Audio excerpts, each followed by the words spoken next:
अयम हि भारत रत्नः गणीयान् भारत रत्नः धनिष्ठः भारत रत्नः परम मन्ये असौ न खलु ज्ञानवृद्धः परम निष्ठप्रचं धर्मवृद्धः तपोवृद्धो वा कोऽयं धर्मवृद्धः कोऽयं तपोवृद्धः अयमेव सः यः परिचयं नापेक्षते भो सहायः भवानपि जानाति अयमपि जानाति इयमपि जानाति सर्वे जानन्ति असौ अस्माकं हृदये सन्निविष्टः मनसि प्रविष्टः क्रीडानिष्ठः सचिन तेंडुलकर लिटिल मास्टर इति कदाचित् अयं सचिनोऽपि न केवलं कालिदासस्य सदोक्तिं स्मारयति प्रत्युत तस्य प्रासंगिकतां प्रतिपादयति मान्याः विद्वांसः अध्यक्षमहाभागाः निर्णायकाश्च अद्याहं न धर्मवृद्धेषु वयः समीक्ष्यते इति विषयम् अवलम्ब्य स्वविचारान् उपस्थापयितुम् ईहे साफल्यसोपाने सोपस्थापितं सर्वथा सार्थककथनमिदं कुमारसम्भवस्य पञ्चमसर्गादितृतस्य षोडशपद्यस्य उत्तरोत्तरार्धम् अस्ति को नाम धर्मः कश्च वृद्धः कः पुनः धर्मवृद्धः इति प्रश्नत्रयं समाधानम् अपेक्षते आदौ तावत् धर्म इति पदं समादीयते भविष्यपुराणे उल्लिखितं धर्म श्रेयः समुत्कृष्टं श्रेयोभ्युदय लक्षणम् अनेन स्पष्टं यत् मानवस्य सार्वत्रिकाभ्युदय कारको भवति धर्मः धर्मशब्दस्य सन्ति नैके अभिप्रायाः यथा यज्ञयागानुष्ठादिभिः सञ्चितं पुण्यम् अदृष्टं वा अनेन स्पष्टं यत् येनादिकं पुण्यम् अदृष्टं वा सञ्चितं स एव ज्यायान् स एव वरीयान् इति अत्र एतत् चिन्त्यं यत् सञ्चितं पुण्यम् अदृष्टं वा धर्मशब्दस्य व्याख्यातं प्रभुत्वं भजते मन्ये नैव कालिदासदृष्ट्या अवलोक्यते चेत् कर्मसु कौशलं किं वा कर्मपरायणता वा धर्मशब्दस्य व्याख्या रघुवंशे शैशवे भ्रष्टविद्यानाम् इति श्लोकेन चतुर्षु आश्रमेषु रघुवंशीयानां वाक्याम् आश्रमोचितः धर्मः प्रतिपादितः कुमारसम्भवे पञ्चमे सर्गे तप एव पार्वत्याः धर्म इति प्रतिपादितः तत्र उल्लिखितं कृताभिषेकां भूतजातवेदसां कपुत्तरास्गवतीम् अधीतिनीम्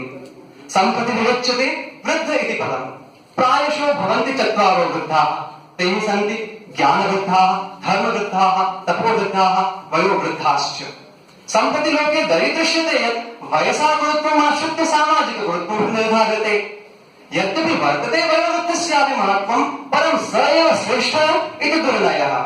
लोके अस्माभिः दृश्यते यत् अस्माकं समाजे केचन वयोवृद्धनेतारः सन्ति न तेषां ज्येष्ठता नापि श्रेष्ठता उक्तं च उत्तररामचरिते गुणा पूजा स्थानं गुणेषु न च लिङ्गं न च वयः अत एव विद्वद्भिः चतुर्षु वृद्धेषु वयोवृद्धः कनीयान् इति प्रतिपादितः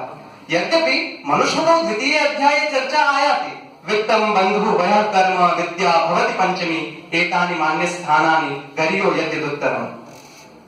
इत्यत्र वयसा गरीयस्थं मनुना प्रतिपादितं तथापि ततोऽधिकं महात्म्यं कर्मणः विद्यायाश्च तत्रैव स्पष्टीकृतम् सम्प्रति समाधीयते धर्मवृद्धस्यावधारणा धर्मेण वृद्धः धर्मवृद्धः धर्मे धर्मविषये वा वृद्धः धर्मवृद्धः धर्माय धर्म संस्थापनार्थाय यः प्रवृद्धः सोऽपि धर्मवृद्धः कालिदासेन पार्वत्याः धर्मवृद्धत्वं प्रतिपादितं यतोहि सा तपसा श्रेष्ठत्वं ददाति यद्यपि सा बाला एव आसीत् तथापि कठिनं तपः कृतवती सा हि राजपुत्री सर्वसुखभोगाभ्यस्ता च आसीत् तथापि शिवविषये स्थिरनिश्चयमना पार्वती हिमाच्छादितप्रदेशे आकण्ठं सरोवरं प्रविश्य तपश्चरति तपत्वत्सः क्वचित् तावकं वपुः इति तस्याः मातुः सहस्रधा बोधनेऽपि सा शरीरम् अविगण्य मातुः वचनानि अश्रुत्वैव शिवार्थं तपस्तेऽपि अत एव तां कृताभिषेकाम् अग्निहोमेन पवित्रान्तःकरणां वल्कलं वसानां स्तुतिपाठादिविदधानां पार्वतीं द्रष्टुकामः सन्तः ऋषयः तस्याः सकाशमुपागमन् सा वयसा कनीयसी अपि तां द्रष्टुं न गता ते वयसा गरीयांस सन्तोऽपि तामेव द्रष्टुं न गता अत्र पार्वत्याः धार्ष्यं नास्ति वयसा कनीयसी अपि सा कर्मणा ज्यायसी एव आसीत् कथं सा ज्यायसी इति विचिन्त्यते तति ज्ञायते यत् सा खलु सर्ववैभव सम्पन्ना आसीत् च तस्यां नैकेषां दूषणानां सम्भावना परं सतामपि सहस्रविकारहेतूनां सा स्वकर्तव्यमार्गात् न परिभ्रष्टा तस्मात् ऋषयः दिदृक्षवः आसन् उक्तं च विकारहेतौ सति विक्रियन्ते येषां न चेतांसि त एव धीराः त एव धर्मवृद्धाः अत एव धर्मवृद्धेषु वयः न समीक्ष्यते अत्र चिन्त्यं किमर्थं धर्मवृद्धेषु वयः न समीक्ष्यते भ्रूमस्तावत् प्राथम्येन धर्मस्य विषयोऽस्ति आचारः धर्मेण वृद्धः इत्यस्य अभिप्रायः एव तस्य आचारे सर्वथा शुद्धिः स्यात्। यस्य आचारे सर्वथा शुद्धिरस्ति तस्य वयं किमर्थं समीक्षामहे? आचारशुद्ध्या एव तस्य गौरवम्, आचारशुद्ध्या एव तस्य माहात्म्यम्, आचारशुद्ध्या एव तस्य प्रतिष्ठा जायते। तत्र वित्तं बन्धुः वयः इत्येतत् सर्वम् अनपेक्षितम् एव भवति। अत एव उक्तं मनुना न हायनैर्न पलितैर्न वित्तेर्न बन्धुभिः ऋषयश्च क्रीडे धर्मम् यो नो चान स नो महान्। एभिः उदन्तैः स्पष्टं यत् वयस्तु बहिरङ्गतत्वेन विद्यते। तथापि साम्प्रतिके समाजे धनादिना ज्येष्ठता आकल्यते। यः येन केन प्रकारेण धौर्त्येन धार्ष्ट्येन यथा कथञ्चिदपि कश्चन धनमर्जयति स मन्त्री नेता किं वा वसुवान् उद्योगपति भवति। परं मनुः वित्तं गौरतमं मान्यस्थानं मनुते। अत एव